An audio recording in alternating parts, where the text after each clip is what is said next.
¿Qué tal, amigos y amigas? ¿Cómo están? Bienvenidos a otro podcast del Lector como Artesano, donde charlamos un poco sobre escritura, lecturas y la circulación de libros y lo que nos gusta de disfrutar la lectura. Así que hoy tenemos una charla, yo creo, muy especial, muy linda, muy particular, sobre una editorial llamada también El Caracol, muy interesante, muy linda, googleenla, búsquenla en redes. Y vamos a hablar con Mariana Alonso y con Maximiliano Álvarez, que son traductores. En el caso de Mariana también es editora de la editorial. Y vamos a charlar en principio sobre un libro muy reciente que acaba de salir, que se llama La ópera japonesa de los 3 centavos, de Rintaro Takeda. Me dirán si lo estoy pronunciando bien o no. Y bueno, un poco sobre lo que es traducir, ¿no? Obras y la literatura japonesa. Así que bueno, los saludo, Maxi y Mariana. ¿Cómo andan? ¿Todo bien? Hola Maxi, ¿cómo andás? ¿Todo bien? Hola, muchas gracias por invitarnos. Por suerte bien por acá. Bueno, un gusto. Les pregunto como primera, ¿no? Como primer disparador, o un poco la excusa, ¿no? Para charlar un rato.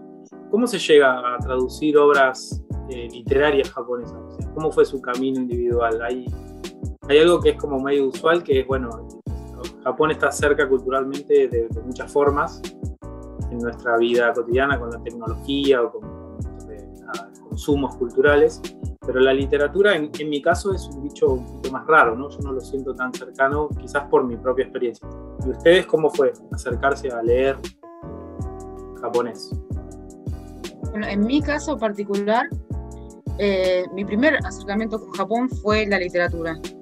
A diferencia de lo que ocurre muchas veces, en que el primer acercamiento es a través del anime o del manga, en mi caso particular fue a través de la literatura, a través de Kawabata, de esto ya hace muchísimos años, y en su momento incluso dimos con el director de la colección de literatura japonesa, con Miguel Sardeña, dábamos clases de literatura japonesa en extensión universitaria de la UBA, y por entonces, hace ya más de 15 años, había muchos autores que queríamos poder leer en castellano y que no estaban traducidos, y pasados tantos años siguen sin estarlo, así que en un momento nos propusimos nosotros la tarea de traducirlos nosotros, pero bueno, siempre mi primer amor con la cultura japonesa fue a través de la literatura, así que... Te pregunto, te interrumpo, perdón. ¿Esa literatura te llega por familia, por estabas estudiando? ¿En qué? ¿Eras joven? ¿En cuántos años? Fue algo casual, fue un libro de Kawabata, Mil Grullas, que leímos prácticamente en simultáneo con Miguel, y nos encantó, y a partir de ese libro leímos otras obras de Kawabata y él nos fue llevando a otros autores. El primero fue probablemente Mishima, y de ahí uno va cruzando puentes de un autor a otro y cada vez leyendo más, y nos apasionó porque tienen una visión distinta de algunas cosas a la nuestra, y bueno, es así, uno va saltando de un autor al otro, y llegó un momento en que llegamos a autores que no podíamos leer en nuestro idioma, y ahí es cuando empezó esta idea de embarcarnos en la aventura de traerlos nosotros a nuestro idioma, ¿no? O sea, hiciste un salto para aprender a leer japonés. Claro, nosotros empezamos a estudiar japonés con la idea de en algún momento de poder leer en japonés a los autores que nos gustaban y a aquellos a los que no teníamos acceso. Y bueno, desde luego la literatura después nos llevó a interesarnos por otras formas artísticas de Japón y por la cultura japonesa y por el idioma, pero llegó un momento en que no solo nos alcanzó con intentar leer algo en japonés, sino que bueno, nos picó el bichito de empezar a traducir nosotros. Genial. ¿Y vos, Maxi, cómo fue que llegaste a traducir y a leer en japonés? Yo sí fui por el lado más pop, digamos, ¿no? Anime, videojuegos. En un momento me planteé la posibilidad de aprender un idioma que no fuera occidental. Yo estaba estudiando inglés, me aburrí un poco y decidí estudiar un idioma exótico, digamos, ¿no? Que no tenga que ver con el alfabeto latino. Estaba entre chino, japonés y árabe. Y pensé en estos 3 idiomas y me di cuenta de que tenía una gran influencia de Japón a través del consumo de la cultura pop, ¿no? Como mencionaban recién. Y entonces dije, bueno, ya que tengo este acercamiento, bueno, me decidí por el japonés. Y después, ya estudiando japonés, leí a Kawabata, leí a Murakami, y hace un par de años Mariana me propuso, conocemos del curso de japonés, estudiamos juntos japonés, me propuso sumarme a la propuesta editorial de ella y de Miguel, y bueno, empezamos a trabajar sobre este autor, ¿no? Sobre Rintaro Takeda, el primer libro que traduzco, o cuentos, digamos, así que traduzco para este libro. Genial. Pero sí, por un lado un poco más, no tanto cultural, así, digamos, literario, inicialmente. Claro. Está perfecto. Y a ver, la pregunta que me generaba al verlo, primero, bueno, reconozco también más como para el lado de Maxi, de ese consumo, ¿no? Pero tengo una sensación que me dirás vos, Mariana, y también Maxi, que la traducción en castellano es una especie de cisne negro, ¿no? Como una cosa medio extraña del japonés nativo al castellano, ¿no? Suele haber intermediarios en el medio, el inglés o el francés, o estoy equivocado. ¿Cómo es esa experiencia de transitar, ¿no? Esa traducción casi del japonés puro al castellano? Lo cierto es que muchas traducciones a las que nosotros tenemos acceso ahora pasaron primero por el inglés o en algunos casos por el francés. Nosotros lo que intentamos hacer es traducir directamente del japonés. Nuestra idea es traer traducciones directas del japonés, porque traducir de otro idioma intermedio es renunciar a la decisión de definir uno determinadas cuestiones y permitir que otra persona las defina por uno, ¿no? Claro. Eso no significa que uno pueda llegar en algún momento a apoyarse en alguna otra traducción para ver cómo se resolvió algo, o por el mero gusto de comparar, a ver cómo lo decidió él, cómo lo defino yo. Pero la idea es no tener que renunciar a una de las cosas más bellas de traducir, que es también el acto de crear a través de las decisiones que uno toma al momento de traducir. Y por eso me parece que, independientemente de ser lo más fieles posibles al original, eso es uno de los principales valores de encarar una traducción desde el japonés, ¿no? Genial. No sé si querés agregar algo vos, Maxi. Como estamos en Zoom es difícil esta parte. Sí, es difícil trabajar del japonés, y además de las obras que trabajamos tienen una complejidad extra, y es que son autores nacidos o criados y que han obviamente publicado a fines del siglo XIX o principios del siglo XX, donde, por ejemplo, el mismo japonés no era el mismo de hoy en día, no solo desde un punto de modernización, sino que hubo modificaciones concretas al idioma varias veces, ¿sí? Simplificaciones, revisiones, cambios de kanjis, eliminación de hiraganas, de sonidos. Entonces, toparnos con eso, habiendo estudiado en el presente, también es un reto. Y obviamente también, ¿no?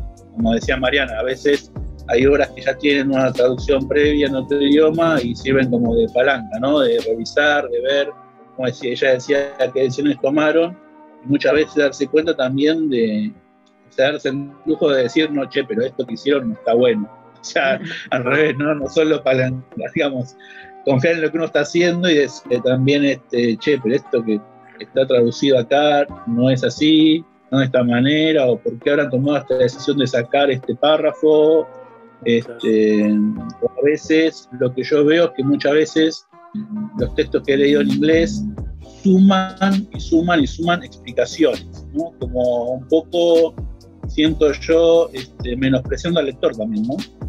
O sea, es como que seguro esto no lo van a entender, entonces lo tengo que explicar, y esto que era un renglón y medio en el autor original, en la obra traducida en inglés terminan siendo 4 o 5 renglones.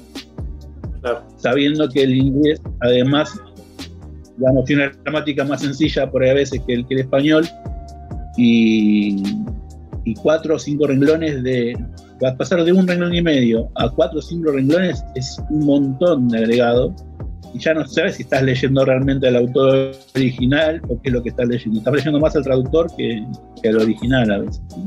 De ver esas cosas, comparar, está bueno también. No solo está bueno leer el original y traducirlo, sino encontrarse con esas cosas de trabajos previos, ¿no? Hechos por otros. Claro. Lo que nos ayuda lo que nos ayuda a nosotros ahora también es que con el mayor acceso que uno tiene hoy día a Japón y a la cultura japonesa, uno hoy en día conoce mucho más de lo que se sabía hace unos años. Entonces, quizás hoy no es tan necesario explicar algunas cosas como lo fue en algún momento cuando algunas de estas obras fueron traducidas.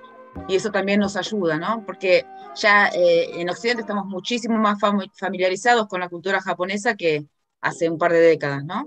Claro. Sí, sí, me parece súper interesante. Súper interesante el punto creativo, ¿no? Las distorsiones, por decirlo de alguna manera, que empiezan a aparecer. Y en ese sentido les quería preguntar, ¿se acuerdan de algún pasaje o algo que sí o sí hubo que explicar? ¿O esto intraducible, algún intraducible que viste cuando te agarra ese momento que decís, bueno, ¿cómo lo soluciono? ¿Se acuerdan alguno? ¿O capaz algún cliché propio del japonés que sea difícil de llevar al castellano? ¿Vos te acordás de alguno en particular, Maxi? No, yo me acuerdo de, momentos que tuvimos que discutir sobre cómo poner, por ejemplo, o describir la vestimenta, ¿no? Porque a veces, por más que uno esté familiarizado o más familiarizado, a veces se dan detalles de la vestimenta que no son conocidos. Uno conoce un kimono, por ejemplo, pero no conoce todas las capas que lleva un kimono. Y a veces se ponen a detallar cosas en alguna de las obras que a uno le lleva a la duda, ¿no? La pregunta de cuánto, o sea, ¿se entiende esto que estoy poniendo? ¿No se entiende? ¿Tengo que detallar de qué es esto o no? Eso por un lado. Y por el otro, hay veces que por ejemplo, nos pasó a discutir sobre un refrán. ¿Sí? Se ponía un refrán, una frase armada que hacía referencia, ¿cómo te lo puedo decir? En el japonés, en ese caso, era como darle un objeto muy valioso, era como si fuera una canica de cristal, ¿sí? Que se usa para decorar, para hacer decorados, ornamentar y demás, dárselo a un gato, ¿no? La frase en japonés dice eso, como darle esa canica, ese cristal, a un gato. Pero si yo pongo el término en japonés y al gato, ¿y qué va a entender la gente de eso? Entonces uno por ahí busca un refrán similar en español, y tenemos, por ejemplo, un similar era darle margaritas a los cerdos, ¿no? Todos entendemos que está hablando de hacer un desperdicio, ¿no? De hacer algo que el otro no va a entender, un gesto que el otro no va a entender. Entonces por ahí convenía más poner esa expresión que usarla original en japonés. Ese tipo de discusiones, ¿no? Claro, está genial. Y ahora otra pregunta. Claramente a mí me enamoró la capa, me enamoró el producto, me parece que tienen algo como muy lindo, muy, ¿verdad? A mi punto lo sigo pensando como una rareza, en el sentido que a mí me suena exótico leer literatura japonesa traducida y me da como intriga. ¿Y ustedes cómo lo ves? Vos, Mariana, ¿cómo lo ves? ¿Cómo pensás tú ese mercado y cómo que lo recibe, ¿no? El mercado consumidor argentino. ¿Hay algún perfil ya definido? ¿Sentís que ya hay un lector de estas obras? ¿Sentís que hay una beta nueva para crecer? ¿Que el mundo, no sé, del manga y el anime se puede sumar? ¿Cómo lo ves? Hay un público interesado en la literatura japonesa. De hecho, ya se consigue literatura japonesa, pero en general es de editoriales españolas, en la mayoría de los casos. Y lo que sí hay es un mercado, o sea, acá en Argentina hay muchos lectores específicos ya de esta literatura que están buscando esto. Lo que no hay es muchas editoriales que traduzcan acá. De repente hay alguna que traduce algún libro en particular, pero no hay editoriales dedicadas a la literatura japonesa o que tengan colecciones dedicadas a la literatura japonesa. Y está bueno poder acercarla a un castellano que sea más cercano al nuestro, que sea editado acá, que se formen grupos de traductores, al margen de los que ya hay, porque, bueno, siempre ha habido traductores de literatura japonesa en Argentina, ¿no? Pero armar ya una tradición más de traducción acá en Argentina de literatura japonesa y de edición. y tratar de aportar nuevas lecturas. Lo que decís de los lectores del manga también se da a veces. Nosotros estamos traduciendo algunos autores que son personajes de mangas y nos llegan algunos lectores, algunos fanáticos de ese manga, Bungo Stray Dogs, por ejemplo, en el que uno de los personajes es Oda Sakunosuke, uno de los autores que tradujimos. Y hay algunos autores que llegan a nosotros a través de ese anime, ¿no? Y les interesa conocer al autor que ellos conocen a través de los personajes del anime que miran, ¿no? Y llegan a él por eso. Pero ya sí hay un grupo lector en Argentina que está buscando traducciones de autores novedosos. Claro, claro.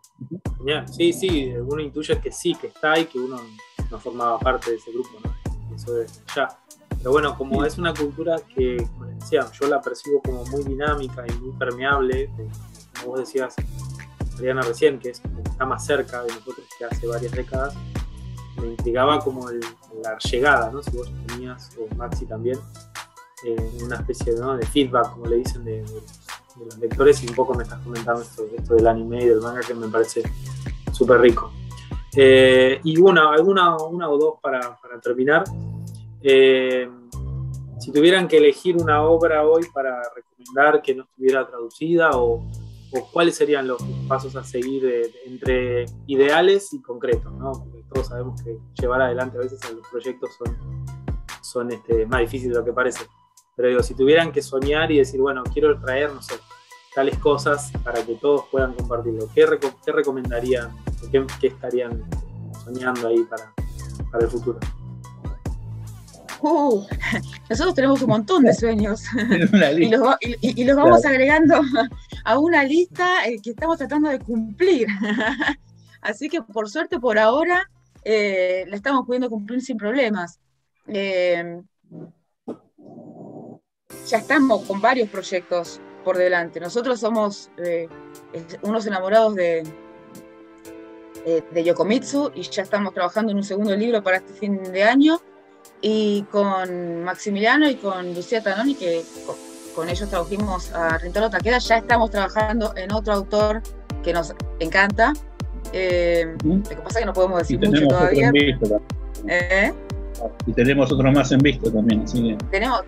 Tenemos varios en vista. No podemos adelantar mucho porque es como por una cuestión de cábala, ¿no? Pero a nosotros nos gustan mucho, con Miguel Sardeña, los autores de principios del 1900. Creemos que en esa época de la literatura japonesa había una enorme cantidad de escritores talentosísimos, y nos centramos para comenzar con la colección en esa época, y vamos trazando puentes y dibujando un mapa de todo el circuito literario de esa época, de todas las escuelas que convivían y que dialogaban entre sí. Empezamos por ahí y tenemos una lista larga todavía de autores por explorar, por suerte. Vamos a ir agregando otras cosas. Esperamos en algún momento poder venirnos un poquito más hacia el presente y traducir algo más contemporáneo. Yo también estoy trabajando en algo más antiguo, incluso poesía clásica, simultáneamente con todas estas otras traducciones que ya estamos trabajando. Y bueno, se van agregando todos los días nuevos autores, porque un autor va llevando a otro, vamos descubriendo nuevos. Máximo, no sé si vos tenés algún sueño, algún autor que te encantaría traducir. No, bueno, sí, uno en particular, pero como decía, no quisiera decirlo porque es lo que estamos hablando de traducir dentro de todo. No digamos nada, no digamos nada, no lo quememos. Un autor muy conocido de principio de esa época, que a mí me gusta en particular, y también es parte del elenco de esta serie que te decía ella, por ejemplo, aparece en Bungo Stray Dogs. Pero bueno, es un gran autor y la verdad que sí, me gustaría traducirlo. Bueno, listo, no decimos más nada, secretismo, mutismo total. Y cerramos con esta pregunta. Sí, imaginemos esta situación. Yo estoy parado en una librería de esas viejas prepandémicas donde podían estar con mucha gente y todo. Agarro un libro de ¿cómo era? Shintaro, ¿era? no quiero decir bien, Rintar. Rintar. Y alguno de ustedes me ve con el libro y yo le digo, che, está bueno el libro, ¿de qué trata este libro? Nunca leí literatura japonesa. ¿Quién fue Rintaro Takeda? ¿Qué es la ópera de los 3 centavos? ¿Qué dirían así en coloquial y al pasar? ¿Qué me podrían decir?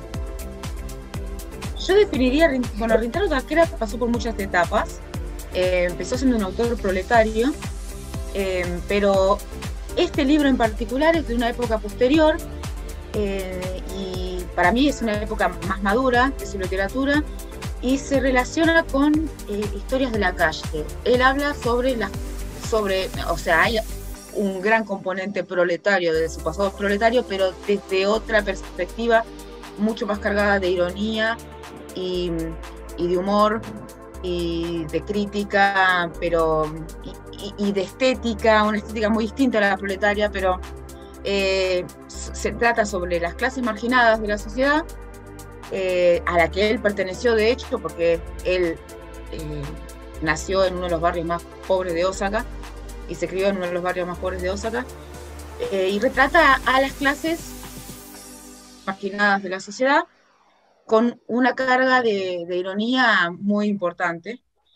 Y se ve en él un poco una condensación de muchas escuelas literarias, porque toma del proletariado, de las preocupaciones por el prójimo y por las clases trabajadoras, toma de la escuela de las nuevas sensaciones, mucho de la estética, de lo experimental en la forma de sus cuentos. Y este libro en particular, y bueno, y toma de los decadentistas y de Oda en particular, que era otro autor de Osaka y del que era amigo también, o conocido, colega cercano, mucho de la ironía y de toda la tradición del humor de la literatura de Osaka.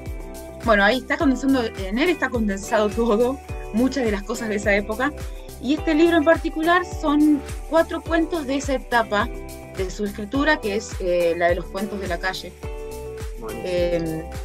Y tratan sobre distintas temáticas, son cuentos distintos, muy distintos en forma, distintos en temática, pero con eso en común, ¿no? Habla de la gente marginada de la sociedad. Y el cuento, la ópera japonesa de los 3 centavos, está inspirado en una obra de una comedia musical de Kurt Weill y Bertolt Brecht, la ópera de los 3 centavos. Él vio en cine y después en teatro y lo impresionó e hizo una reescritura de esa historia, pero ambientada en Japón.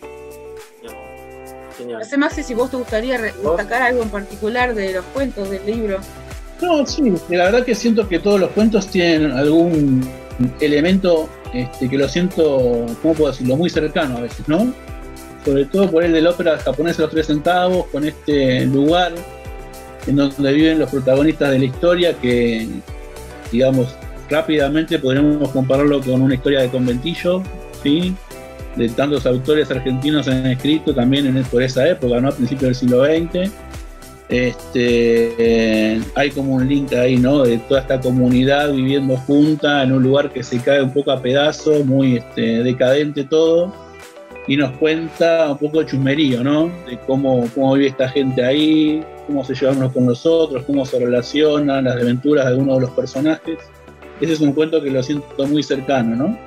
Y vos, Maxi, por ejemplo, que sos historiador, ella te hablaba recién de Kamadazaki, ¿no? Este cuento donde él nos lleva a este barrio, el barrio más pobre de Japón, y un dato importante a tener en cuenta es que ese sigue siendo hoy día, ¿no? 90 años después de la publicación, sigue siendo uno de los barrios más pobres de Japón y más marginados al día de hoy, ¿sí? No. Entonces hay muchas cosas para ver y analizar también en ese contexto, ¿no? Obviamente con otra estructura. Hoy en día yo pasé por Kamadazaki y sí ves que hay un poco de abandono en algunos lugares, pero son todas edificaciones, digamos, más o menos modernas. La mayoría eran casas, por ejemplo, de concreto, ¿sí? En aquella época la que te cuento son todas casas de madera, casas que se perdieron por terremotos o por bombardeos, ¿no es cierto?, en la Segunda Guerra. El barrio se volvió a reconstruir, sin embargo sigue siendo un barrio a nivel de Japón por lo menos carenciado, ¿sí? Claro. Eso es algo interesante también de ver. ¿no es Sí, Uno cierto? lo que tiene que Eh, tener en cuenta es que la época en que él escribió, que es época de guerra, era todavía peor todo, porque había pobreza en todo Japón.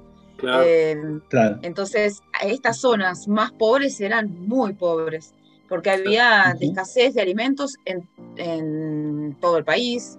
Era una realidad completamente distinta a la de hoy, pero sí sigue siendo todavía, como dice Maxi, una zona pobre. Y me queda una sensación, a ver si estoy en sintonía o no. Tiene unas cosas medio Roberto Art, puede ser, con las aguas fuertes porteñas o no. Una cosa, no es tan así, no sé si lo ubican. Eh, sí, no, no, es como, a mí me recuerda más a estas obras de teatro, yo lo asocio más con Bertolt Brecht, me parece. Ah, ok. Eh, puede ser que tiene algo, un clima medio aporteñado por lo del conventillo sobre todo, ¿no? Claro. Claro. Pero tiene muy la estructura de una obra teatral. Claro. Incluso Ujú. este cuento en particular, ¿no? Sí, sí. Ocurre en distintas habitaciones de la casa y es como que se va cambiando de escenarios y va pasando de un escenario al otro. En eso recuerda mucho Claro. a una comedia musical o a una obra teatral. Yo Claro. lo asocio mucho con la obra en la que está inspirado, ¿no? Genial, genial. Bueno, no sé si quieren sumar algo más o comentar algo más. Yo súper agradecidos. Eh, ¿Tienen ganas de una idea más decir o algo que no les haya preguntado? A veces uno quiere hablar de algunos temas y impone como cosas. No sé si tienen ganas de decir algo más. Si Yo quisiera por ahí rescatar también, también me suena a veces muy vinculado a Argentina, el libro que habla sobre el movimiento del proletariado. Sí, Mariana, si vos querés decir algo de ese libro, por ahí también recomendárselo a los que nos estén escuchando. Es un libro muy interesante donde, por ejemplo, podemos ver en las obras de estos autores cuando, por ejemplo, hablan sobre la persecución o la tortura del Estado hecha por la policía hacia estos, digamos, comunistas, vamos a decirlo así, está completamente censurado, ¿no? Y ellos han tomado, por ejemplo, la decisión en muchos casos de dejar la censura. Se entiende lo que está leyendo y se entiende que hay cosas que no se podían decir o que no quería que el Estado se enterara a la gente y censuraba el libro, ¿no? A mí me parece que es un libro maravilloso también, ¿no? Ahora esto del movimiento proletariado, del movimiento comunista en Japón, cómo fueron perseguidos, cómo fueron, bueno, decisión de todo, y es un libro que a veces lo siento también muy vinculado a la historia argentina por otras cuestiones, ¿no? sí, sí. De historia reciente, digamos, del país. Pero bueno, Sí, ese libro nada, se llama Bajo un cielo oscuro cargado de nieve. Incluye cuentos de varios autores eh, del movimiento proletario. La idea es mostrar distintas voces y distintas preocupaciones del movimiento a través de cuentos de varios autores y con distintas estructuras. Algunos son muy breves, como un cuento mural incluso, que fue pensado para ser leído en las paredes Wow. de las fábricas, en comunidad, los Sí, sí. trabajadores, durante sus descansos o lo que fuere. Otros son prácticamente novelas, muchísimo más largas. No todos sufrieron censura, en algunos sí hay censura. Nosotros lo que decidimos es dejarlo indicado entre paréntesis, aunque aún en los casos en que se hubiera podido reponer el término censurado, lo dejamos resaltado en negrita y entre paréntesis para que se supiera dónde había habido censura. Esa es la decisión que nosotros tomamos al momento de editar. Porque sí además de que nos resulta muy curioso en algunos casos la decisión de censura que se tomó, las palabras que censuraban. Eh, en algunos casos era muy evidente el motivo y en otros era raro. Claro. A veces censuraban palabras como nosotros. Claro. Eh, claro. Una canción en la comunidad censuraban a Sí, veces, sí. ¿no? Eso es medio raro. Claro, hay Nosotros, algunas los decisiones mucho niños, más claras que otras, o censurados. censuraban la mitad de una palabra. Sí, Qué loco. rarísimo. Y nos pareció muy interesante que eso quedara realizado en la edición, así que decidimos dejarlo todo marcado, ¿no? Y ese es Genial. el libro al que hace referencia Maxi. Nada, la verdad, sí, súper interesante. Me parece que podemos ir cerrando, así que les vuelvo a agradecer la participación.